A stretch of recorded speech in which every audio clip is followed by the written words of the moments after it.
নমস্কার, আমি রাজ। আপনারা দেখছেন খবর 24 ঘন্টা। আমাদের স্বাস্থ্য মেলার লঘু উদ্বোধন করছেন, সকলে মিলে একটু জোরে হাততালি দেবেন।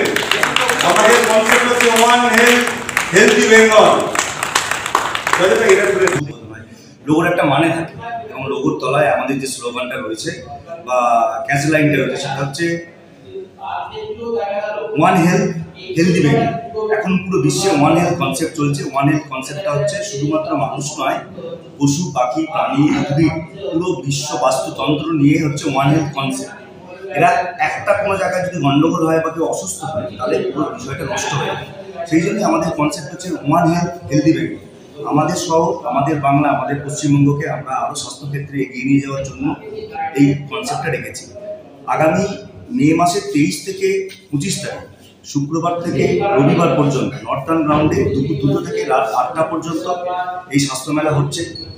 আপনারা ইতিমধ্যেই জেনেছেন এই স্বাস্থ্যমেলায় শুধুমাত্র স্বাস্থ্য শিবির নয়, এখানে বিভিন্ন কর্পোরেট হাসপাতাল, নার্সিংহোম তারাও কিন্তু এখানে আসছে। তারা কিন্তু এখানে এসে তাদের ডাক্তারদের দ্বারা এখানকার রুগীদের বিভিন্ন রকম গুরুত্বপূর্ণ যে সমস্ত অসুখ সচরাচর তারা জানতে পারেন না, সেই অসুখগুলো সম্পর্কে তারা কিন্তু তাদের সচেতন করবেন। সেমিনারের মাধ্যমে করবেন এবং প্রত্যেকটা স্টলের মাধ্যমে করবেন। আমি এর মধ্যেই বলেছি এটা পশ্চিমবঙ্গের অন্যতম বৃহত্তম স্বাস্থ্য মেলা হচ্ছে। এখানে 40টা স্টল থাকছে শুধুমাত্র স্বাস্থ্যক্ষেত্রে, বিভিন্ন হসপিটাল, নার্সিংহোম এবং সরকারি স্বাস্থ্যক্ষেত্রের জন্য। এছাড়াও সেলফ হেল্প গ্রুপের মহিলাদের স্বনির্ভর করে তোলার লক্ষ্যে যে পদক্ষেপ সরকার নিয়েছে সেটাকে আরেকটু প্রাধান্য দেওয়ার জন্য আমরা এই মেলায় প্রায় 35টা স্টল সেলফ হেল্প গ্রুপের মহিলাদের বিনামূল্যে দিচ্ছি। তার মধ্যে 5টা স্টল খাবারের স্টল থাকছে, বাকি 30টা স্টলে তাদের গয়না, শাড়ি এগুলো বিক্রি।